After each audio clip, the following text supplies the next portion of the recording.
Transport between Leseru and Amosing in the county of Turkana will be easier soon once the Kitale-Lokichar-AMOsing road is completed. Deputy President William Ruto has today launched the construction of the first phase of the road, which is expected to cost 3.1 billion shillings. This project is part of the early oil pilot scheme that will transport the oil from Turkana oil fields to the port for export.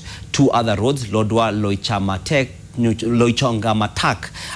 Lodwar-Nadapal, will also be rehabilitated at a cost of 6.8 billion shillings. Pesa kiasi karibu bilioni 40 ya kwanza. Hii barabara yote itakarimu karibu bilioni 75. Hiyo hapana pesa kidogo. So tumepata pesa nusu ya ile inahitajika, na barabara tumeanza kupatiana kandarasi kutoka Nadabal all the way mpaka Lodwar mpaka hapa inaitwa Loichanga-Matak pale.